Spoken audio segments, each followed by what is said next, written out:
Bien, muy buenas noches.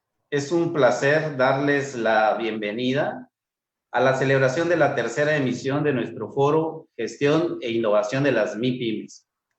El tema que corresponde desarrollar en nuestro foro es aspectos corporativos y fiscales para la apertura de MIPYMES. Esperamos que sea de gran utilidad para nuestros estudiantes de la licenciatura en gestión de la MIPYME, ya que este encuentro académico constituye una excelente oportunidad para tener acceso a la información, el conocimiento y la experiencia de los maestros expertos tanto de la Universidad Autónoma de Chiapas como de la Universidad Autónoma Metropolitana, que suman sus esfuerzos, dones y talentos para cumplir este propósito de desarrollo universitario y profesional. Damos las gracias a quienes tuvieron la iniciativa de impulsar el Foro de Gestión e Innovación de las MIPYMES, y en esta ocasión especial, el agradecimiento a dos de nuestros maestros expertos en el tema, para lo cual me permito dar lectura a sus semblanzas curriculares.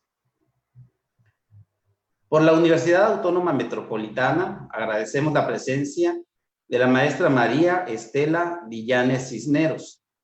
Ella es licenciada en Administración, egresada de la Universidad Autónoma Metropolitana, con estudios de licenciatura en Contaduría por la Facultad de Contaduría y Administración de la Universidad Nacional Autónoma de México, UNAM. Tiene estudios de maestría en Planificación y Desarrollo por el Centro de Investigación y Docencia Económicas y maestría en Administración con especialidad en Organizaciones por la UNAM. Cuenta con la actualización profesional continua en los temas de normas de información financiera, reformas fiscales y contabilidad gubernamental. En su experiencia docente es profesora investigadora titular C de tiempo completo en el Departamento de Administración de la Universidad Autónoma Metropolitana, Unidad Azcapotzalco. Es coordinadora del eje curricular de las unidades de enseñanza-aprendizaje de finanzas de la licenciatura en Administración.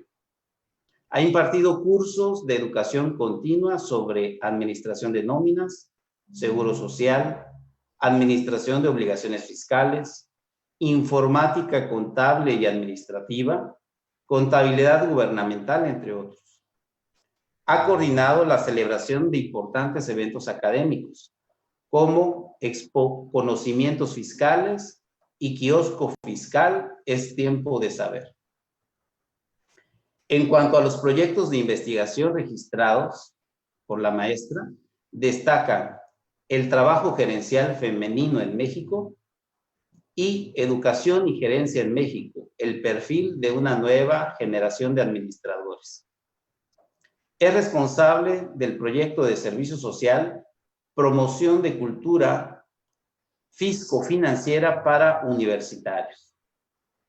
En su actividad profesional independiente, es socia fundadora del Grupo Consultor Administrativo y Laboral, Sociedad Civil, y es colaboradora independiente en áreas administrativas, contables, fiscales y financieras. Muchas gracias, maestra. Bienvenida a nuestro foro. Muchas gracias. También le damos las gracias por parte de la Universidad Autónoma de Chiapas al maestro contador público certificado Roberto Santiago Cárdenas Santos. El maestro Cárdenas Santos es licenciado en Contaduría, egresado de la Facultad de Contaduría de Administración Campus 1 de la Universidad Autónoma de Chiapas, con mención honorífica. Es maestro en Administración, con terminal en Administración Pública de la Facultad de Contaduría y Administración de la UNACH. Cuenta con estudios del 7º semestre mediante intercambio académico en la Universidad de Lleida, España. Fue capitán del equipo ganador del primer lugar en el 4º Maratón Estudiantil Universitario organizado por el Colegio de Contadores Públicos Chiapanecos, AC. Es contador público certificado por el Instituto Mexicano de Contadores Públicos. Contador público certificado en prevención de lavado de dinero y financiamiento al terrorismo por la Comisión Nacional Bancaria y de Valores. Es contador público registrado por la Administración General de Auditoría Fiscal Federal, AGAF, del Servicio de Administración Tributaria. Y es contador público autorizado ante el Instituto Mexicano del Seguro Social. Es profesor de asignatura en la Facultad de Contaduría y Administración Campus 1 de la Universidad Autónoma de Chiapas. Ha participado como conferencista en el Centro Empresarial de Chiapas y los colegios de contadores públicos chiapanecos en Tuxtla Gutiérrez, San Cristóbal de las Casas y Comitán. Ha sido expositor en la Facultad de Contaduría y Administración con el tema de la declaración anual de impuestos sobre la renta de personas morales en diversos años de ejercicio fiscal. Ha impartido los cursos, talleres relacionados con contabilidad electrónica y actualización fiscal. Ha sido vicepresidente de estímulo a la investigación y al desarrollo de la profesión de contador público en el Colegio de Contadores Públicos Chiapanecos, en los consejos directivos de los periodos 2016-2017 y 2017-2018. Actualmente es secretario del Consejo Directivo en el Colegio de Contadores Públicos Chiapanecos. Bienvenido, estimado maestro. Muchas gracias. Maestro Gabriel, muchas gracias. Para dar curso a nuestro foro, entonces le solicitamos a la maestra Dillanes Cisneros, si es tan amable, de iniciar con su ponencia en relación a los aspectos corporativos y fiscales para la apertura de las MIPYMES. Adelante, maestra, si es tan amable. Muchas gracias, Juan Pablo. Bueno, buenas noches a todos. Agradezco su asistencia a este foro. Agradezco también la invitación a la Universidad Autónoma de Chiapas. Me siento muy halagada porque me hayan considerado para hablar algo de mi experiencia y mis conocimientos en torno a esta temática. Entonces, empezaría yo por tratar de establecer dos dimensiones importantes, ¿no? En esto de que aspectos corporativos y fiscales para la apertura, ese es nuestro tema. Pero yo quisiera primero, antes de entrar a los aspectos de forma, que parece que son los que nos interesan, porque son los que nos causan conflicto, problemas, incertidumbre. Quisiera antes abordar la parte de fondo, la parte sustantiva. Y lo quiero ubicar en términos de lo que es una empresa y de los propósitos de una empresa y, por supuesto, del empresario, ¿no? Que es el que enfrenta estas incertidumbres. Entonces, sin irme muy lejos y sin ser demasiado profundizar en esto, sí me encontré con una idea del clásico Peter Drucker, ya de los años 70, pero que creo que cae bien hoy en día. Y decía él que una empresa es crear un cliente, ¿sí? Nuestro foco de atención es, cierto, cómo hacer que una necesidad, un deseo, una aspiración se materialice en una demanda, en un mercado, en donde la empresa precisamente se encargará de dar satisfacción a eso y con ello obtener lo que el empresario desea, ¿no? Como cualquier persona que trabaja, ¿no? Una recompensa. Entonces, eso está en la parte sustantiva. Si yo quiero establecer una empresa, pues sí, estoy pensando en mí, pero no perdamos de vista que la empresa está hecha, digamos, o tiene que estar pensada a partir de ese mercado, ese cliente. Eso es lo fundamental en el fondo. Y por otro lado, que bueno, esto de tener estructuras empresariales que permitan en un mercado satisfacer necesidades de clientes, de una sociedad en general, pasa por que hay diferentes dimensiones, ¿no? Y por eso hablamos de las micro, de las pequeñas, de las medianas, y hasta podríamos hablar de las grandes, pero nos quedamos con estas micro, pequeñas y medianas porque son las que nos ocupan hoy acá y por la importancia que tienen en nuestra economía. Entonces, evidentemente, estas tres estructuras parecerían estar ligadas, ¿no? Sí, las empresas primero son micro, después tenderían a ser pequeñas y después a ser medianas, ¿no? Y expandirse. Entonces, vale la pena identificar esas estructuras, esa estratificación, porque también en función de ello está, digamos, la problemática de forma, ¿no? De los problemas que implica esa dimensión, ¿no? Para la gestión, desde su apertura, que parece que es lo que nos preocupa acá, pero obviamente en su desarrollo continuo, crecimiento, expansión, ¿no? Entonces, simplemente para recordar y sentar esas bases, nuestra estratificación de las micro, ya ustedes lo sabrán, bueno, dependiendo si son industriales, comerciales o de servicios, en general parece que el criterio es que van de 0 a 10 trabajadores. Puede que no tengan trabajadores, nada más sea una sola persona, ¿no? La dueña y la que la trabaja, la opera y todo, ¿no? Eso implicará que, bueno, si no tenemos trabajadores, digamos que tenemos un problema menos, ¿no? De la gestión de las remuneraciones y lo que implica todo ello, ¿no?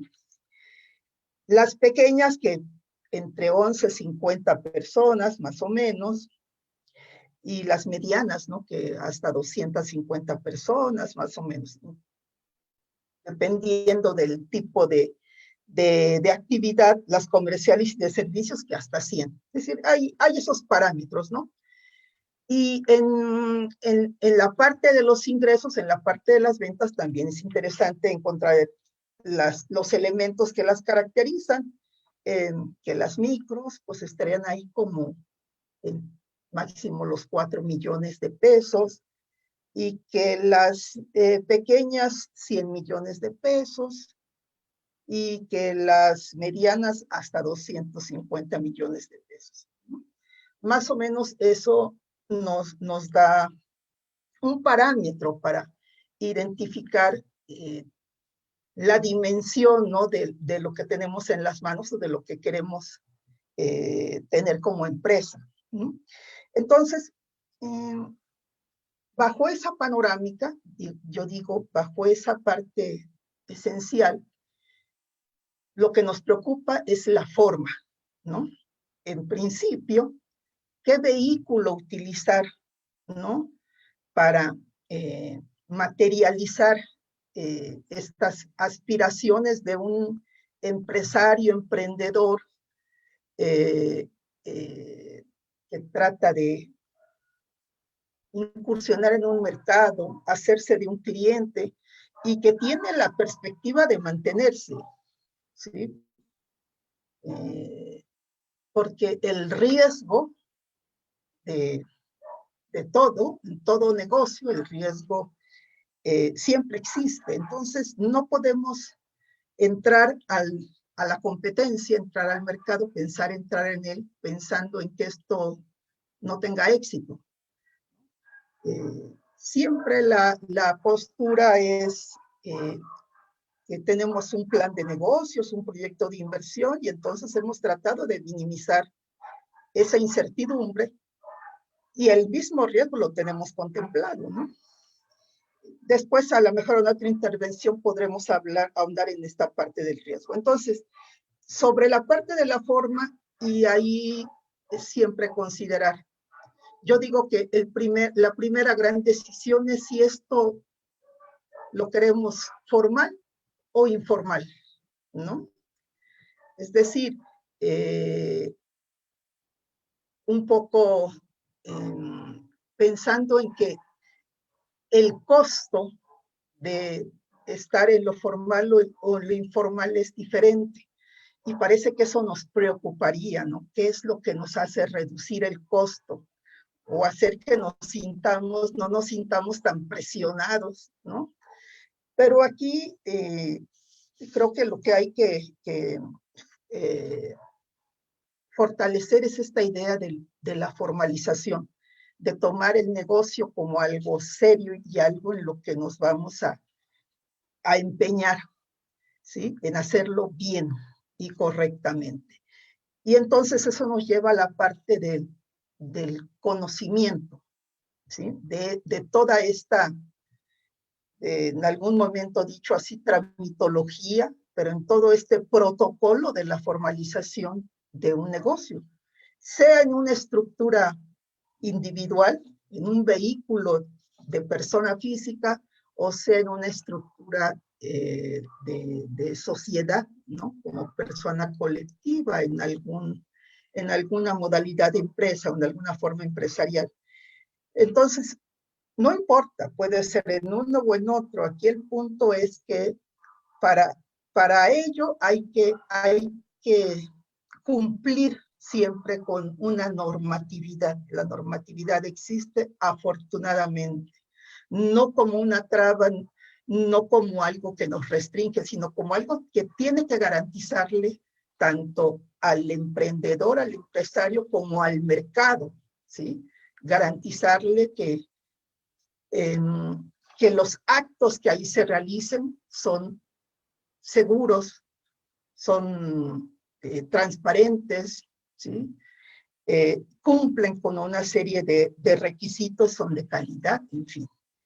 Entonces, pensaría que si tenemos que entrarle a esto, hemos decidido entrarle a esto a través de un esquema formal, pues bueno, reconocer qué puede ser lo mejor si persona física o persona moral. Eso depende de la visión de negocio. Olvidémonos, es lo primero que yo diría, dejemos de lado la preocupación del costo-beneficio.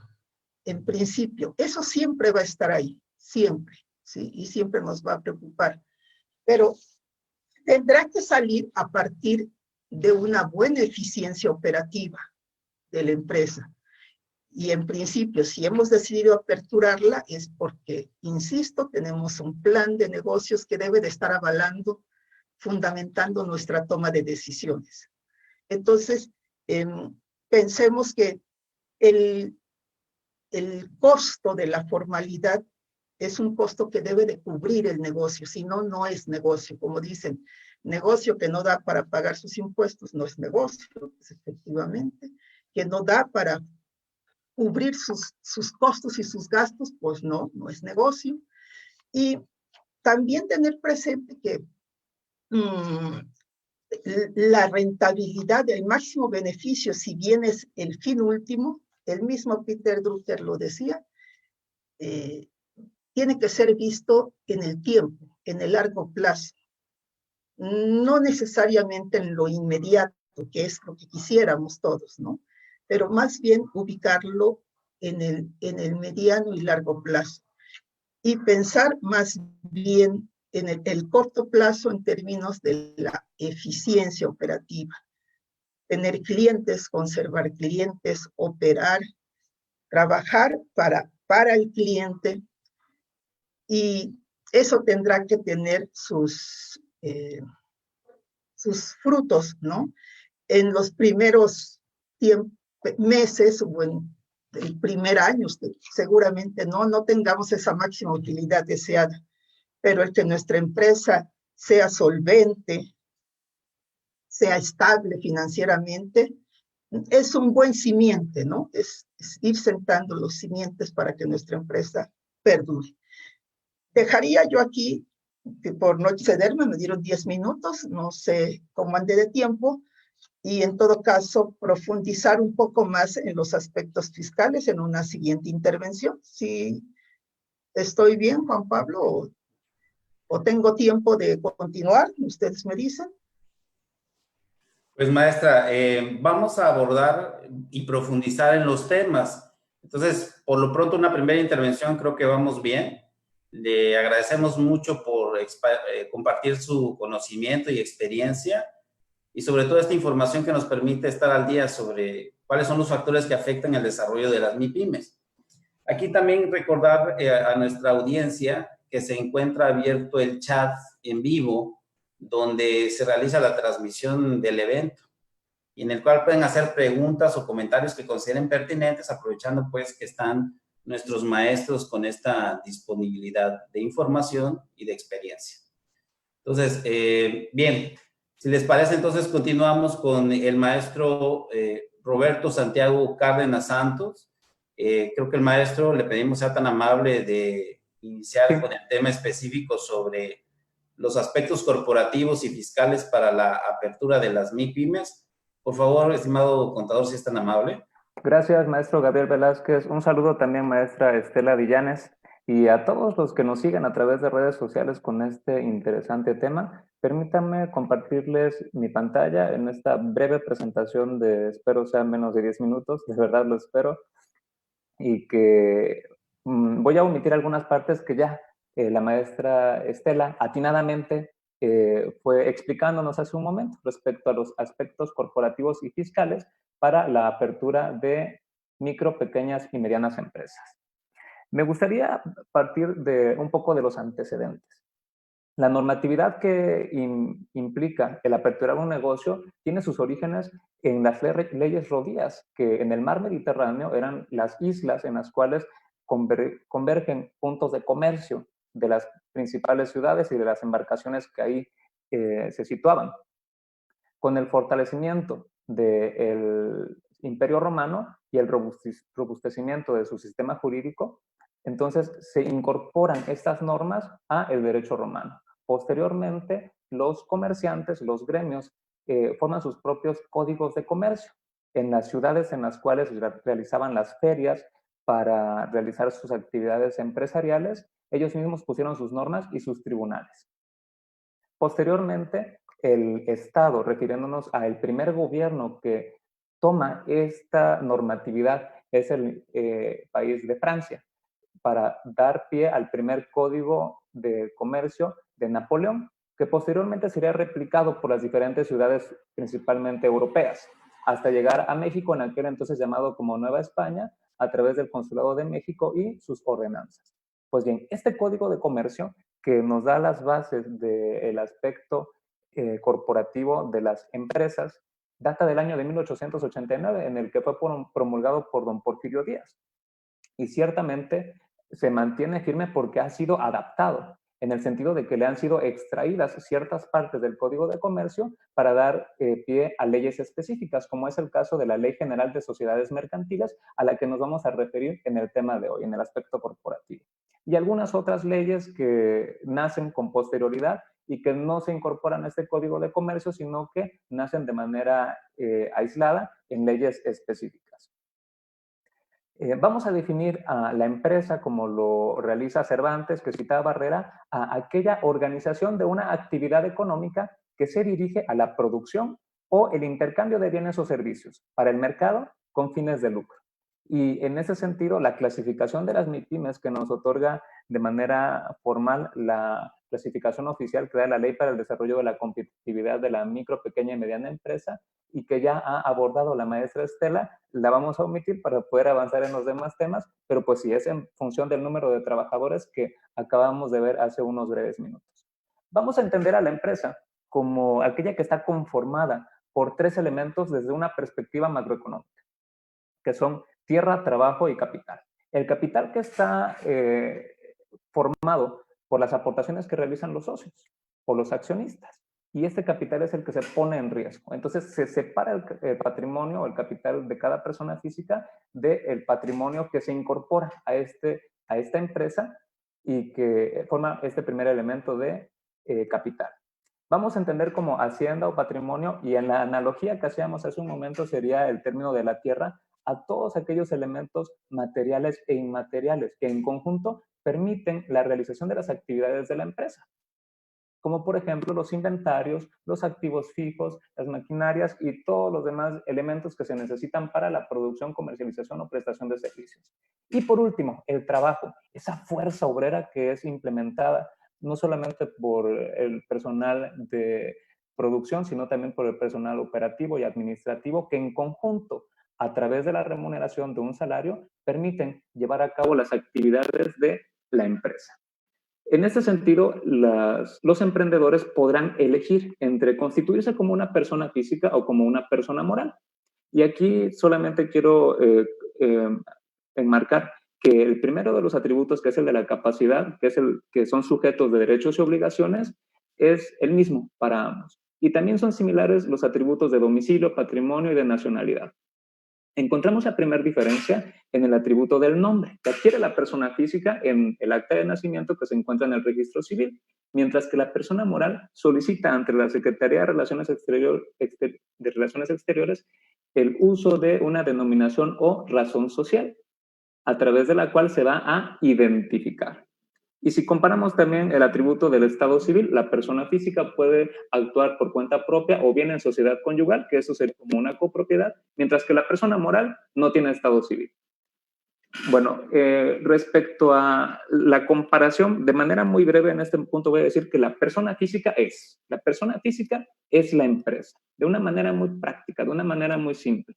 Sin embargo, la persona moral conjuga diferentes elementos que en un principio parten de una asamblea de accionistas, que son los dueños, de un administrador o consejo de administración, que es el que dirige la empresa, y de un órgano de vigilancia, que puede ser también un comisario, que vigila y reporta a la asamblea de las actividades que realiza la administración y que pudieran poner en riesgo la estabilidad de la empresa. La administración puede delegar ciertos poderes, actos de dominio, actos de administración, pleitos y cobranzas a ciertas personas. Entonces, esto permite un sistema más robusto y complejo para las actividades de las empresas. Conforme al artículo 1 de la Ley General de Sociedades Mercantiles, tenemos 7 posibilidades de régimen societario para constituirnos. Y vamos a enfocarnos, digo, por las cuestiones del tiempo, en los más populares. La sociedad de responsabilidad limitada, que ofrece un blindaje para el capital que aportan los socios. Están limitados únicamente al monto de las aportaciones que estos realizan. La sociedad anónima, que es la más popular actualmente en México, y que detrás del anonimato existen las personas físicas que son los dueños de la empresa, y que tiene también características específicas que me permitiré abordar en los siguientes puntos, tal vez en el área de preguntas y respuestas. Y la sociedad por acciones simplificada, que aquí es muy importante, viene a romper paradigmas. Desde el año 2016 en México dejamos de pensar en las sociedades como una unión de personas, porque esta sociedad por acciones simplificada permite constituirse con una sola persona. Entonces, este paradigma que se viene abajo en 2016 transforma la manera en la que pensamos a la empresa, porque una persona física puede tener su propio patrimonio y separar una parte de su patrimonio para ponerlo en riesgo en una sociedad por acciones simplificada. Pero son dos personas jurídicas diferentes. La persona moral como una ficción del derecho y la persona física como persona natural. Cuando se constituye una empresa debemos de pensar en las obligaciones que se adquieren, como es el tema de las contribuciones, que constitucionalmente pues debemos de contribuir al gasto público. En la parte izquierda de la pantalla vemos las franjas de color amarillo o dorada que se refieren a la recaudación de impuestos sobre la renta en los últimos 5 años. Y como podemos ver, el impuesto sobre la renta es el impuesto más importante en México. Representa para las personas morales un 30% de las ganancias que obtienen. Y para las personas físicas, la aplicación de una tarifa que es proporcional. Quienes menos ganan, menor impuesto pagan. Y quienes más ganan, más impuesto pagan de acuerdo a esta tarifa del artículo 96 y 152 de la ley. Con las franjas de color vino, encontramos la recaudación de IVA. Este IVA que es un impuesto indirecto, que se realizan por los actos o actividades de las empresas. Y que quien realmente absorbe el costo de este IVA es el consumidor final. Por eso es que lo conocemos como un impuesto indirecto. Sin embargo, la recaudación no es tan buena como el impuesto sobre la renta, pero alcanza a la mayoría de la población porque es un impuesto al consumo. La obligación que tienen aquí los empresarios es únicamente trasladar el impuesto, trasladarla al consumidor final y acreditar la parte del IVA que corresponde a sus costos, de sus proveedores, de sus gastos de operación, etc. Entonces, realmente la empresa únicamente paga el diferencial del IVA en esta cadena de producción. En la tabla de la derecha, vámonos a unos impuestos específicos que no pagan todas las empresas, sino en estos casos específicos. Hablando del impuesto especial sobre producción y servicios, tenemos el caso de la telefonía, la venta de bebidas alcohólicas, la venta de cigarros, alimentos con alta densidad calórica, bebidas energizantes y refrescos en general, causan este impuesto especial sobre producción y servicios. En la siguiente línea tenemos el impuesto sobre automóviles nuevos, en el cual las agencias de automóviles trasladan este impuesto, pero está oculto en el precio, a las empresas. Entonces, cuando las empresas adquieren su equipo de transporte, de manera inmediata están cubriendo este impuesto sobre automóviles nuevos porque les ha sido trasladado a través del automóvil que están pagando. Y de ahí para abajo vamos a hablar de algunas contribuciones locales. Por lo menos en el estado de Chiapas, que es del que tengo experiencia, pagamos un 2% de impuesto sobre nómina, un 2% de impuesto sobre hospedaje, más un 1% adicional que es municipal aquí en Tuxtla Gutiérrez. Entonces hacen un total de 3% del hospedaje. El impuesto predial que corresponde a los municipios, pero que recauda el gobierno del estado para entregárselos. Y a partir de este año 2020 tenemos dos nuevas contribuciones. La primera de ellas es la contribución adicional para el desarrollo económico y social de la entidad, que es un 6% adicional sobre las bases antes mencionadas. Así también un 6% de contribución para la atención de salvamentos y servicios médicos, en el cual la entidad pone la mano encima de la mesa y dice, yo también necesito recaudar más. Y esta es la situación que tienen que cubrir las empresas para cumplir con las formalidades. En principio, la primera obligación, que es la de pago de impuestos, es la que más aqueja a las MIPYMES, que tienen que sobrevivir. En el primer año de apertura del negocio, es increíble la mortalidad de estas MIPYMES, porque 8 de cada 10 empresas cierran en el primer ejercicio. Entonces, no solamente la obligación de pago de impuestos es un reto, sino también todas estas formalidades que vemos en pantalla, como es retener y enterar impuestos que corresponden a terceros, expedir comprobantes, tanto la factura, que es factura electrónica, como los comprobantes simplificados que se transforman en una factura global al cierre de mes o del bimestre, según corresponda.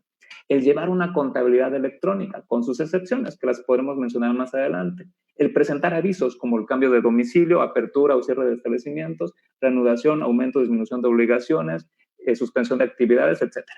Las declaraciones informativas, como es la declaración de operaciones con terceros, que es la que presentamos cada mes, que es adjunta a la del impuesto al valor agregado, al pago del IVA. Y también tenemos otras obligaciones, como es el ajuste anual de ISR por sueldos y salarios que tienen que llevar a cabo los patrones, el ajuste al subsidio para el empleo mensual, que es reforma de este año 2020, apéndice 7 del anexo 20 de resolución miscelánea fiscal. Entonces, hay mucha obligación administrativa que se incorpora día con día a las empresas. El tener habilitado un buzón tributario, esto es el medio de comunicación idóneo entre el SAT y los contribuyentes a través de un número celular y un correo electrónico, y si no se lleva a cabo el enlace de este medio de comunicación, hay multa. La multa que va desde los 3,000 a los 8,000 pesos en promedio para las empresas, simplemente por no enlazar a su teléfono móvil o a su correo electrónico el buzón tributario. Atención de facultades de comprobación, como son las auditorías de visita domiciliaria o auditoría de revisión electrónica, y los esquemas reportables, que también es de este año 2020. Bueno, además las empresas que incorporan esta fuerza laboral deben de cubrir las cuotas de seguridad social.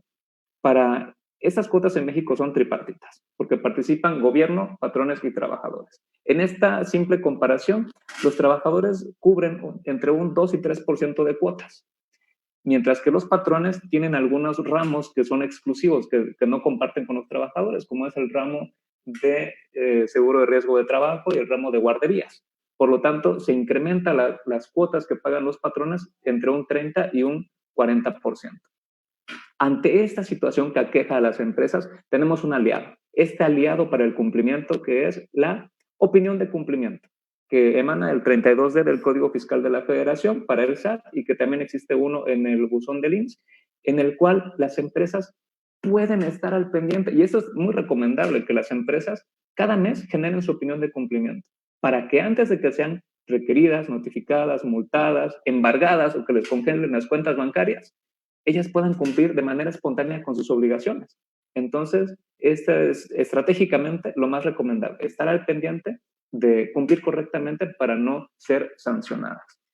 Y espero haber cumplido con los 10 minutos. Regreso a los micrófonos para que podamos continuar.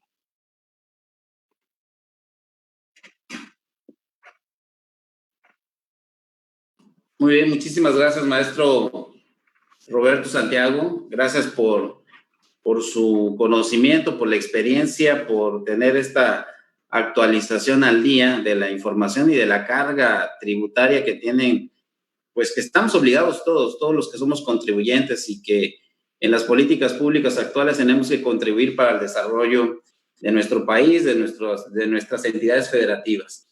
Muchas gracias, maestro. Bueno, pues ahora, para poder profundizar en el tema que estamos abordando el día de hoy, tenemos algunas preguntas que pues nos permitirán abordar más a fondo algunos aspectos de lo que ya comentaba la maestra Dillanes Cisneros referente a la estratificación de las empresas, el riesgo que representa su desarrollo, los aspectos de la formalización o no de las empresas, el costo que representa pues su operación, la eficiencia, la atención al cliente. Entonces, maestra Dillanes, una de las primeras preguntas es, en su experiencia, ¿cuáles son las principales problemáticas que hay para la apertura de una MIPYME? Si nos pudiera ayudar a resolver esta pregunta. Gracias.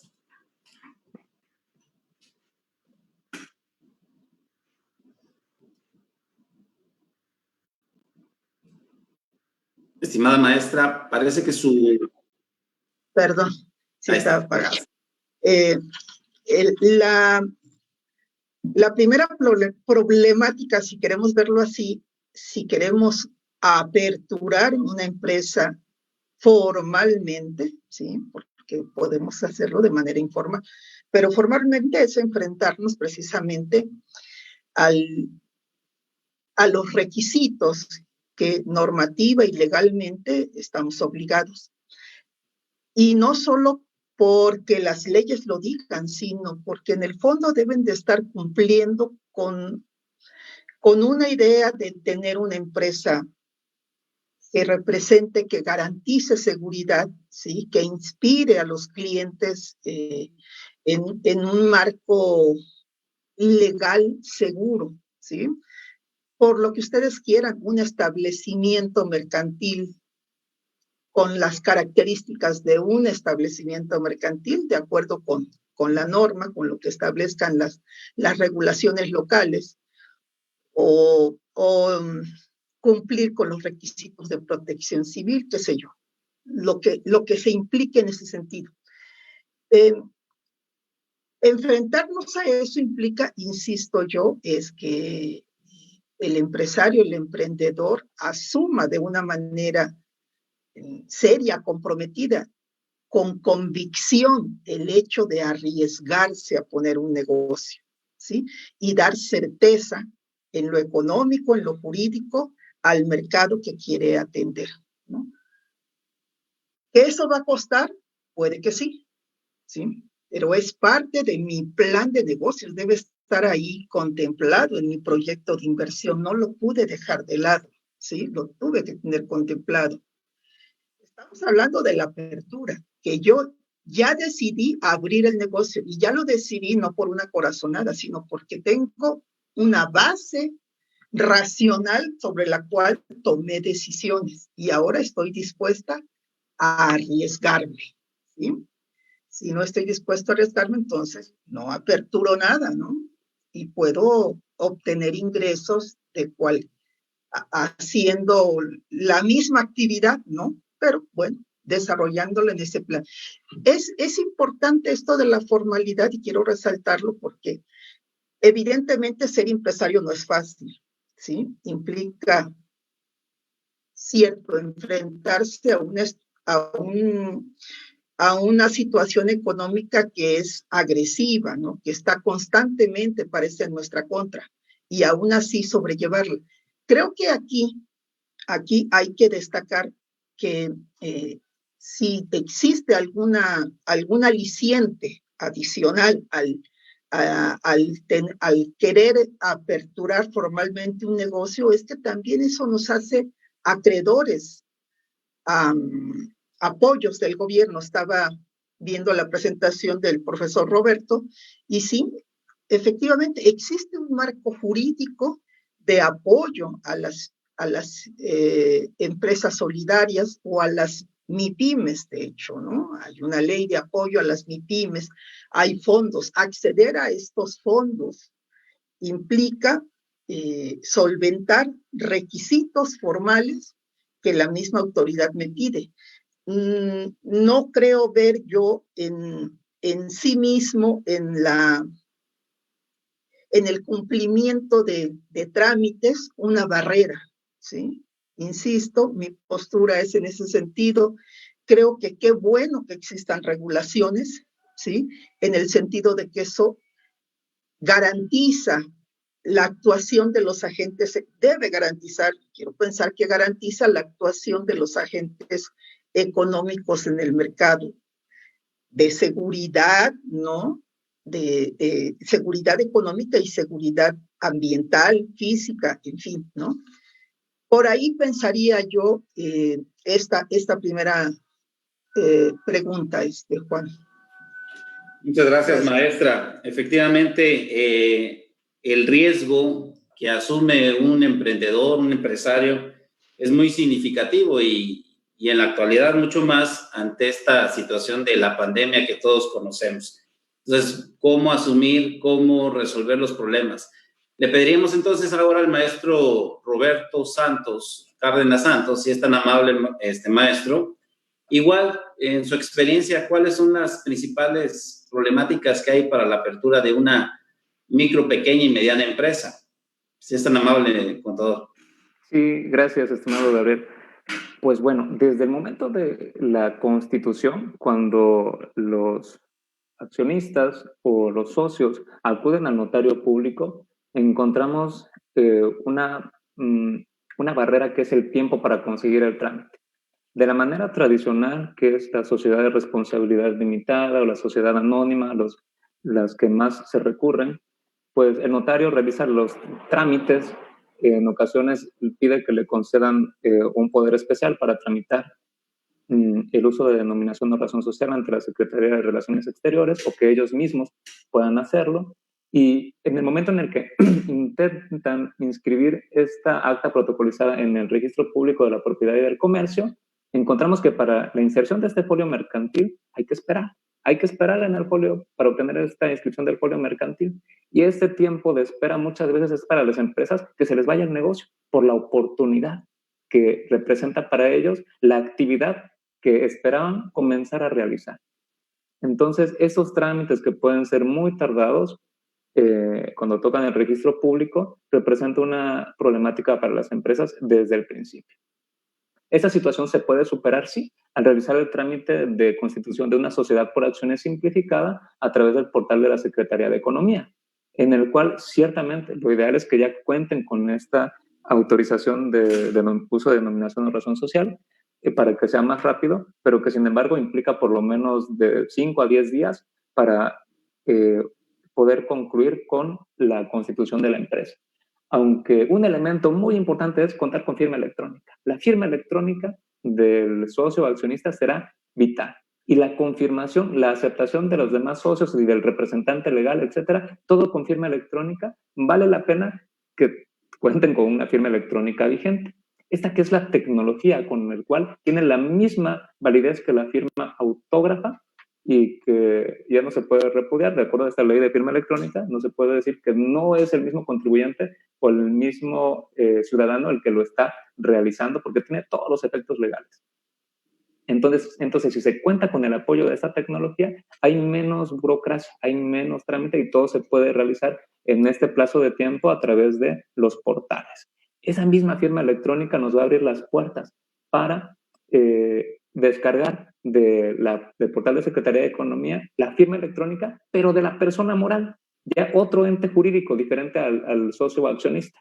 Y con esa firma electrónica realizar el alta patronal en el portal del INSS. Y con esa misma firma electrónica presentar declaraciones, etcétera. Entonces, esa es la llave de entrada, en esencia, para agilizar los trámites. Bueno, primera problemática, dijimos el tiempo.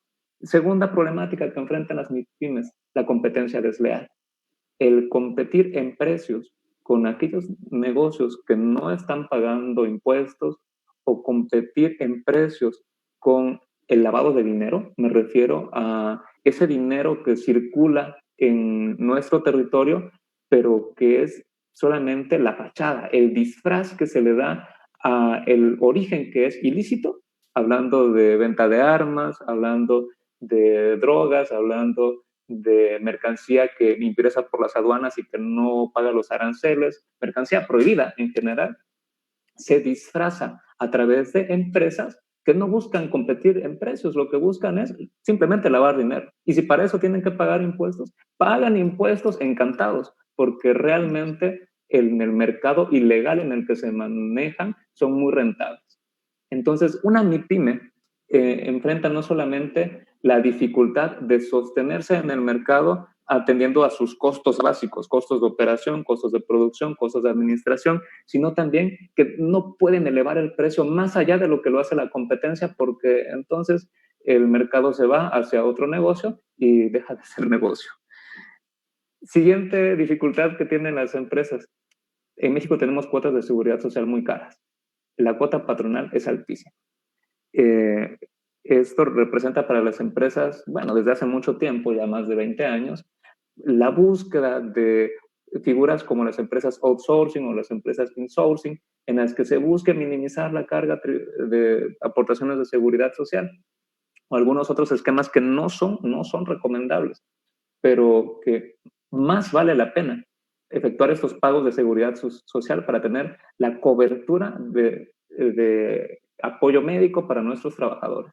Porque si el Seguro Social determina un capital constitutivo, la verdad es que el capital constitutivo que puede determinar el Seguro Social puede ser terrible, puede acabar con la empresa. Y todo aquello que les costó tantos años trabajar para poder hacer crecer a la empresa se puede venir abajo con el crédito fiscal del SAT, si está en la informalidad, o con el capital constitutivo del Seguro Social, si no se realizó correctamente el pago de esas cuotas de aportaciones de seguridad social.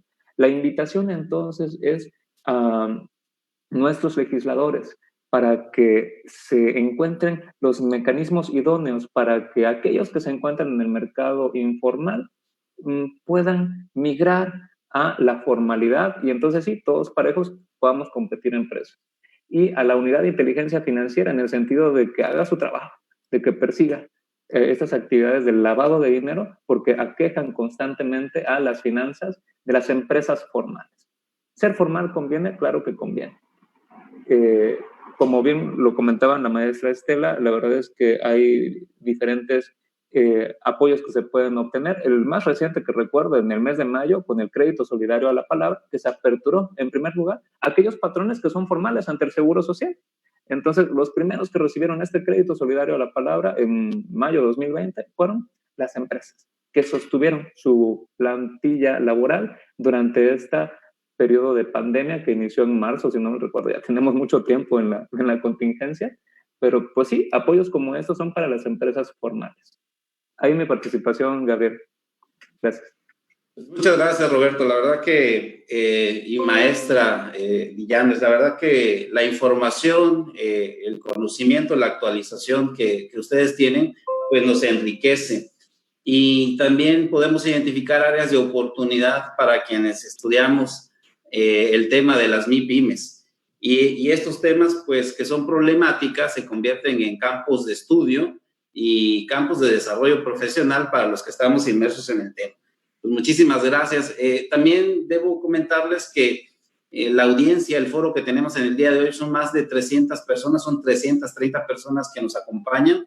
Les agradecemos a todos el tiempo que han tenido para acompañarnos en la disertación en este tema muy interesante.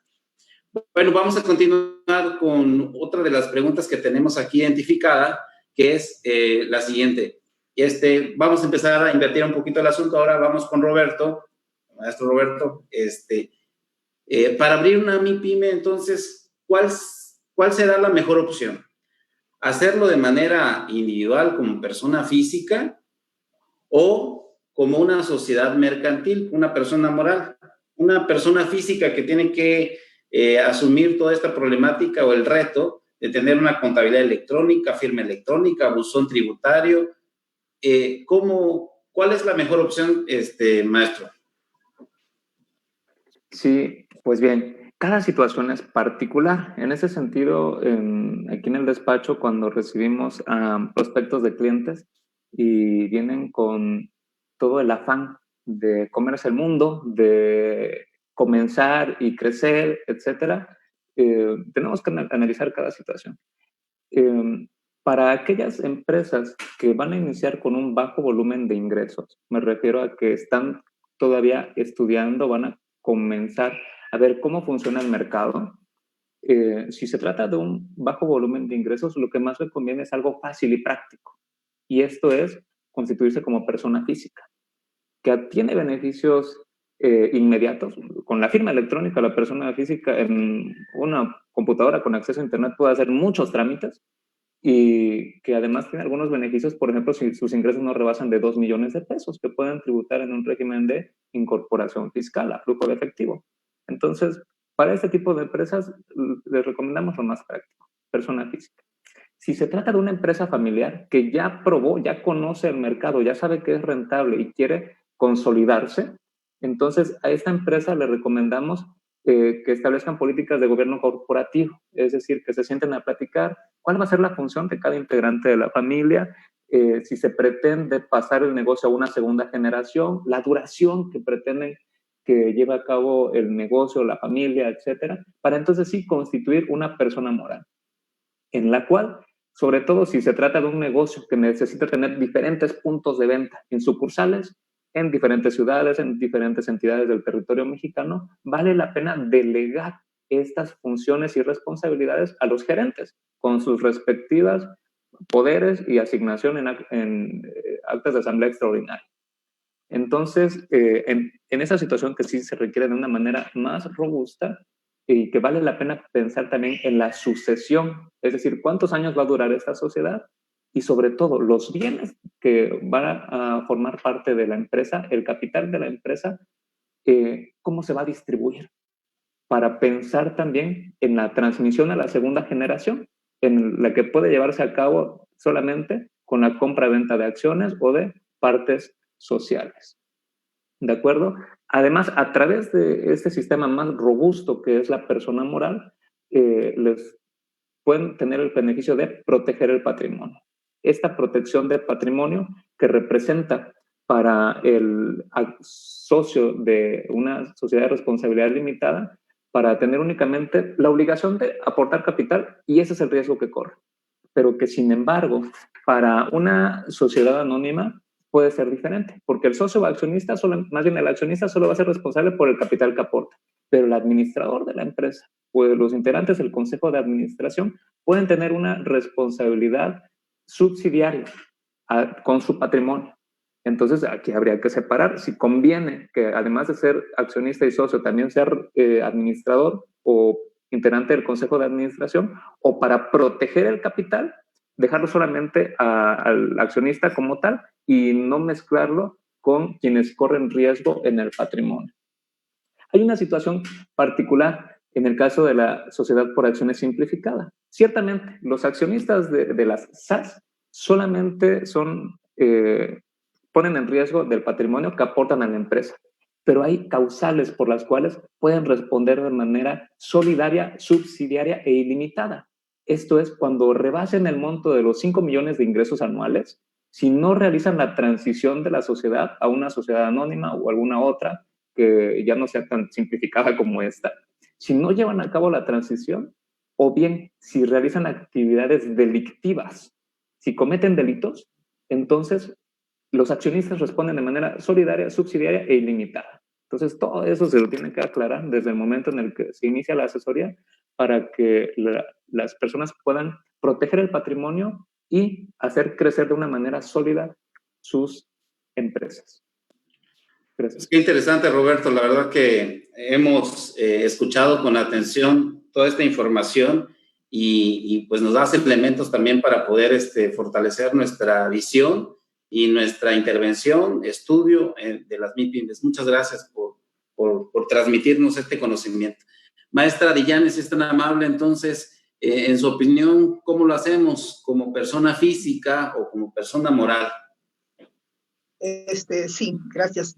Estoy completamente de acuerdo con lo apuntado por Roberto, muy completo. Yo abundaría lo siguiente a partir de lo que el mismo Roberto dijo. Bueno, primero, dejar en claro para los escuchas. Elegir entre una u otra opción tiene su fundamentación legal. ¿Dónde la tenemos? En la ley del impuesto sobre la renta. Personas físicas, título 4, personas morales, título 2. ¿verdad? Y cierto, elegir una u otra no tiene que ver con una lógica de cuál me representa menos impuestos, el pago menos, no. Tiene que ver con esto que él decía precisamente, cuáles son las características del empresario emprendedor, ¿no? Y ajustarse precisamente a esas características, a esas necesidades, las opciones fiscales que tenemos para dar cumplimiento, ¿no? De manera correcta, ¿no?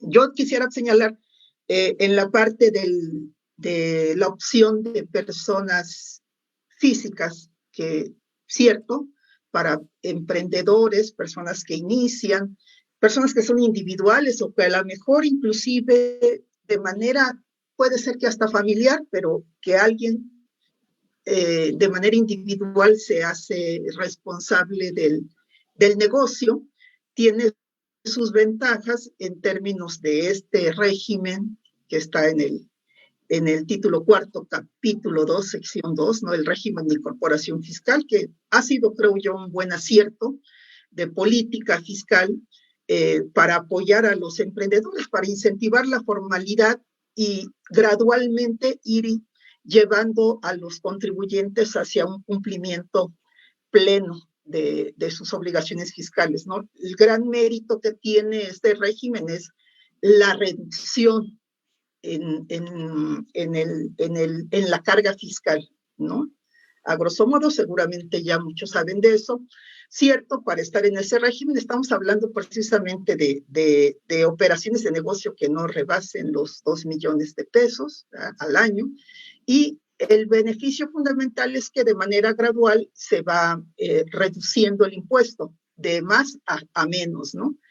Primer año de operaciones, por así decirlo, es una reducción del 100% de ISR, no IVA, IVA esa parte, ¿no?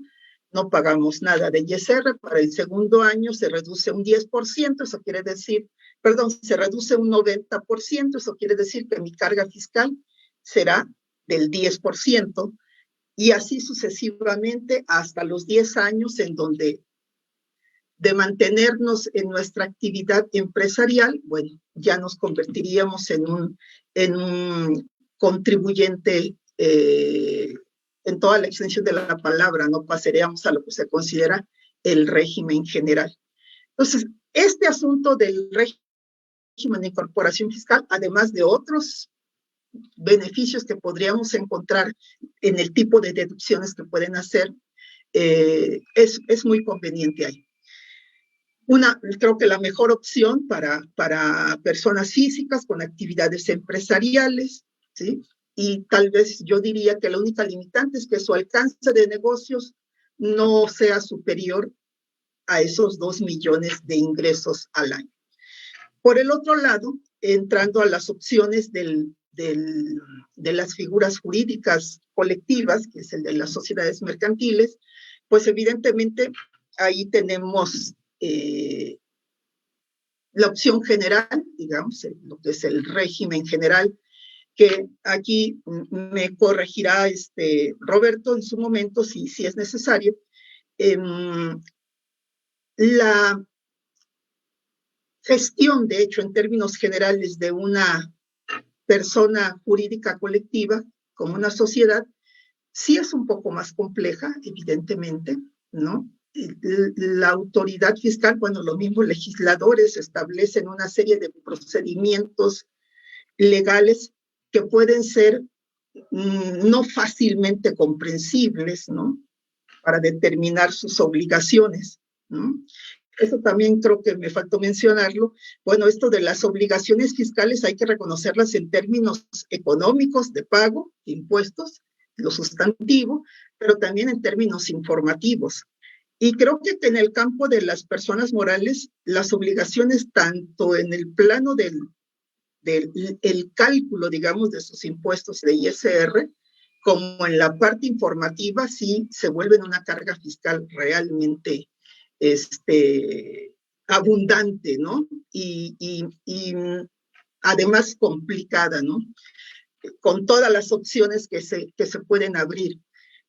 Pensar una persona moral en sus pagos provisionales, ¿no?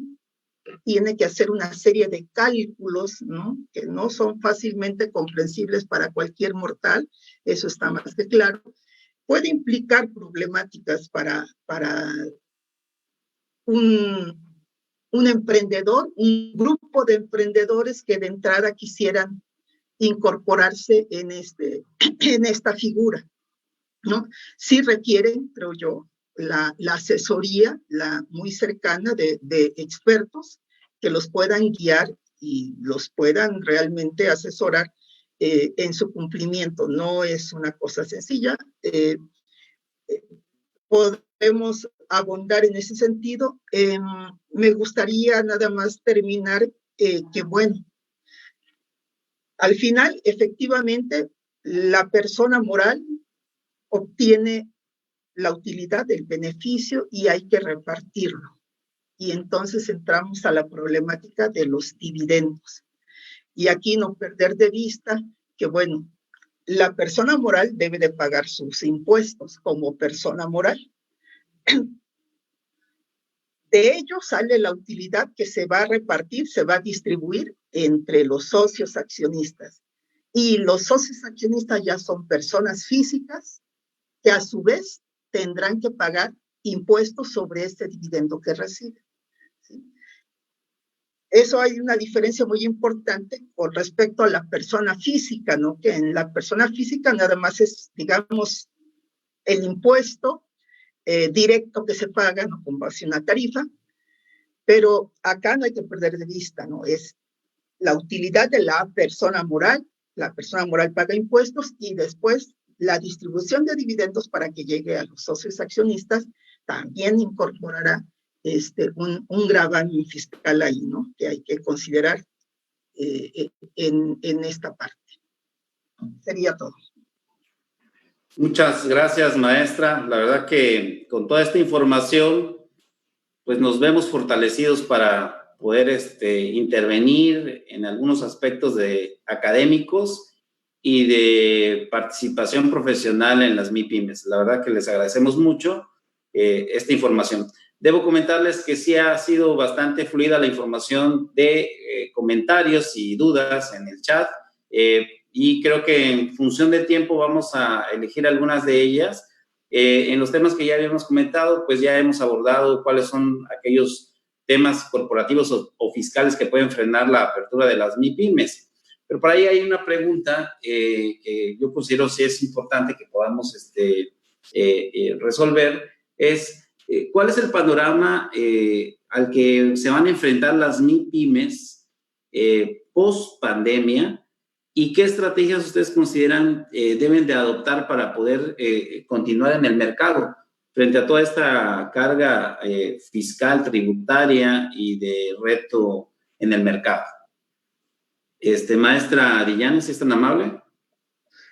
Bueno, es una pregunta realmente que todos quisiéramos tener, ¿no? Sí, ¿cómo le vamos a hacer para sobrevivir? Ver, ahora sí que el recuento de los daños, ¿no?, que nos deje esta pandemia. Evidentemente va a haber que primero tener que tener una gran resistencia a la frustración, ¿no?, como quien dice. Sí, vamos a ver mermados sustancialmente nuestros ingresos, y esto no va a ser solo en el corto plazo, va a durar todavía. Entonces, creo que en el plano tal vez un poco filosófico, si quieren, es creo que asumir una actitud solidaria, ¿no? No va a haber mucho para todos, va a haber poco, muy poco, ¿no? Y hay que ver que eso poco que llegue, que obtengamos como resultado,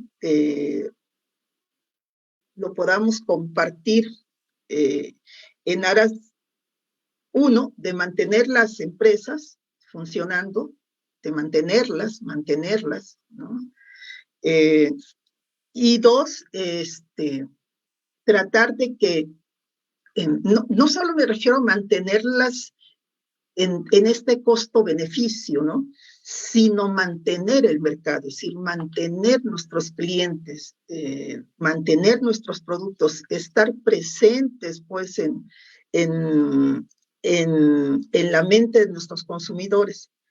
Estrategias, creo que ya las hemos visto. De hecho, nosotros acá estamos con una estrategia aquí para encontrar en nuestro campo educativo, docente, ¿no?, de readaptación, ¿no?, como dicen ahora, de reinventarnos. Pues sí, parece que las plataformas digitales están siendo una oportunidad para transitar hacia ellas y encontrar en ellas, en la medida de lo posible, opciones para sobrevivir, ¿no?, para mantenernos, ¿no? No sé, obviamente hay algo que pesa mucho en el ambiente, que es que necesitamos el apoyo del gobierno, y eso es cierto, ¿no? Y creo que tendrá que hacer su papel el Estado, que no es otra cosa más que nosotros mismos, todos juntos ahí, ¿no? Pero también no creo que descansar solo la idea de que solo a partir de lo que el Estado haga es que nosotros vamos a poder sobrevivir como empresas, ¿no?, como entes. Nos parece que insisto, la parte solidaria en esta visión que podamos tener como empresarios, como trabajadores, ¿no?, tiene que hacerse presente. Si no, difícilmente, o mejor dicho, vamos a salir, pero con costos sociales mucho mayores, y creo que eso no sería deseable, ¿no? Esperar apoyos del gobierno, creo que irá por ahí, ¿sí? Y en ese sentido, tratar de aprovecharlos, ¿no? Excelente, maestra. Eso sería todo. Muchas gracias, maestra. Le agradecemos mucho su comentario. Pues, contador Roberto, ¿qué opinión nos da, por ejemplo, en este sentido de cuál es la propuesta que usted visibiliza respecto a la sobrevivencia de las MIPYMES y que éstas puedan mantenerse en pie? Es una de las preguntas que nos hacen nuestros estudiantes y quienes nos acompañan, nuestros amigos en este foro. ¿Qué nos puede comentar? La verdad es que es una pregunta de mucho fondo y la entiendo de esa manera porque es la situación que está en nuestra mente y que tenemos que superar, que es no solamente el aspecto de la salud de la pandemia, sino también el aspecto económico. Tenemos que superar también esta situación de crisis.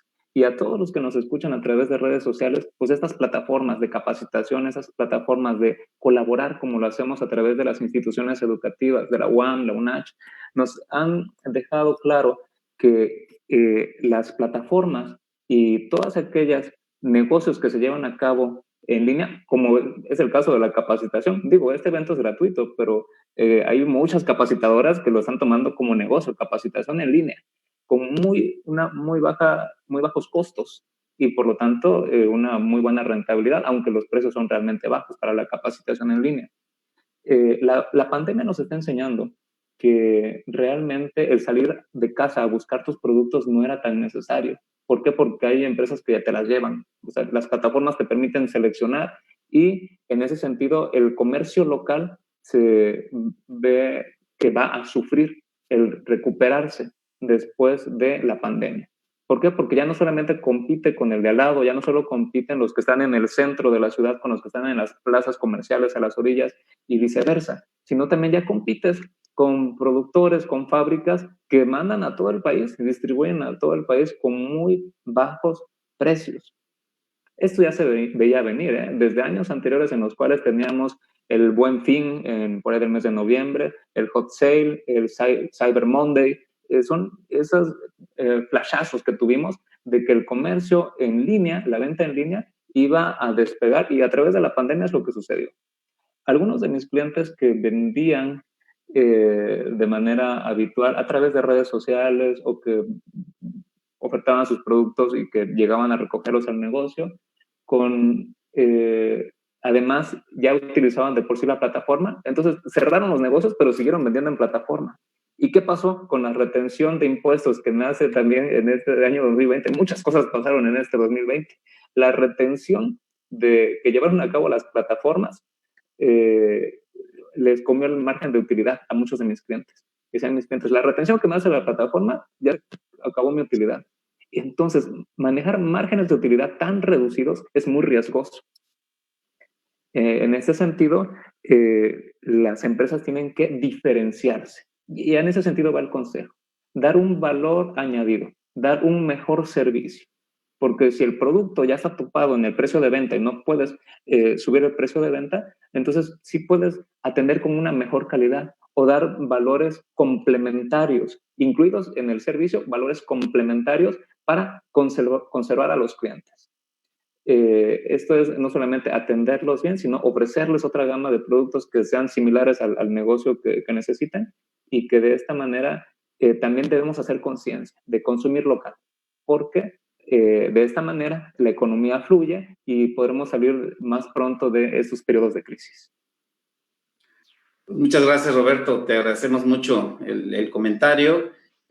Pues miren, en función del tiempo, la verdad que hay varias preguntas muy, muy interesantes, algunas muy técnicas, que valdría la pena en un momento también poder abordarlas. Pero bueno, en función del tiempo, tendremos que ya pasar a la etapa final de este foro y les pediríamos, si son tan amables, a nuestros ponentes, nuestros maestros, si son tan amables de darnos sus conclusiones, algunas reflexiones finales de este importante tema.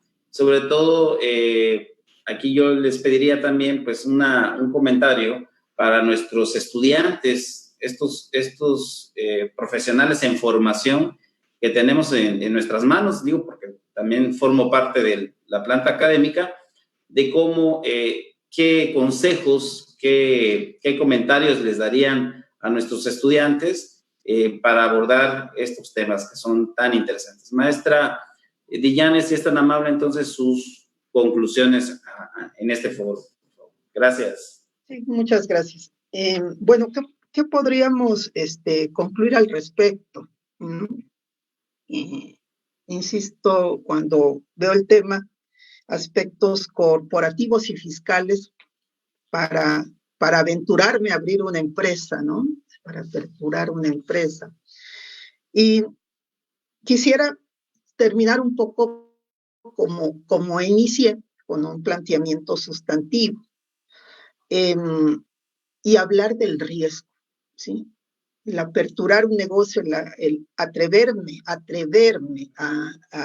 tratar de realizar, de materializar un proyecto, implica sopesar el riesgo, ¿sí? Porque la incertidumbre siempre va a estar ahí. Entonces, si lo queremos ver en términos materiales, ese riesgo, sí, ¿no? Es decir,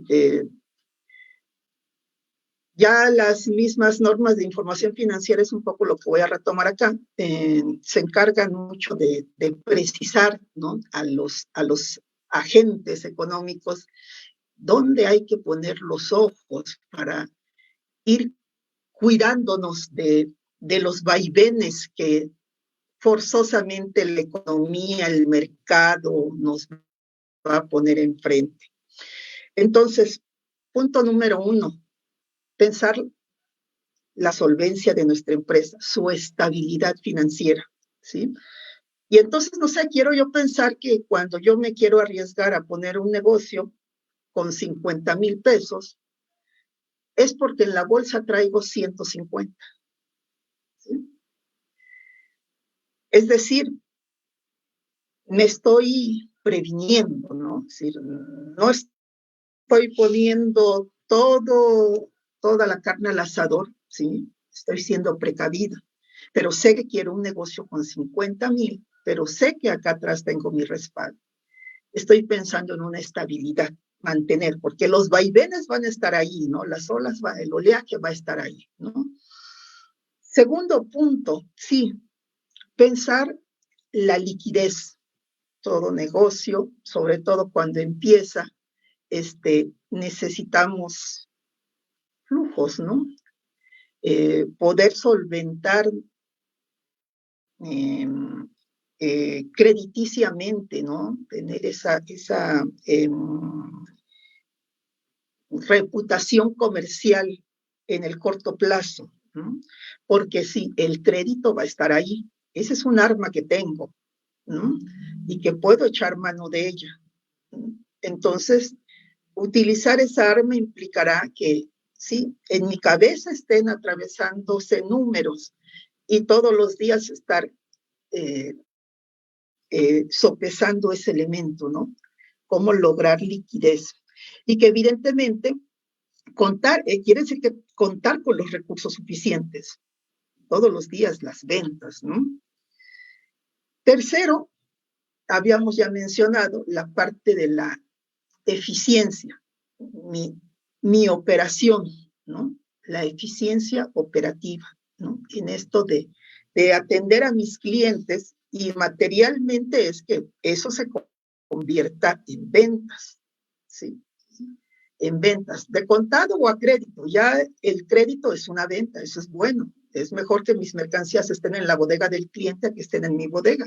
Pero evidentemente eso me lleva a otro riesgo, que es el riesgo crediticio y el riesgo de incobrabilidad, ¿no?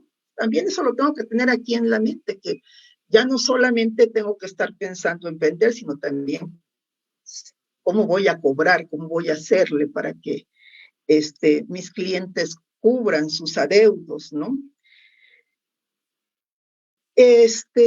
Y pues el riesgo financiero, ¿no? Que ahí está, ¿no? En el mercado, por los vaivenes de precios, en las tasas de interés que suben, que bajan, que ahora me sale más caro el costo de financiamiento.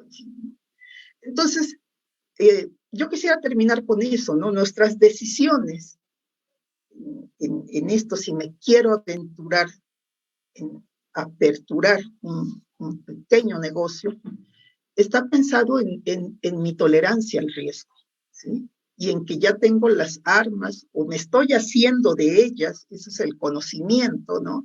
Me estoy haciendo de esas fortalezas en conocimiento y en herramientas materiales reales que me permitan enfrentar, ¿no? No voy a ir no voy a ir al paraíso, ¿no?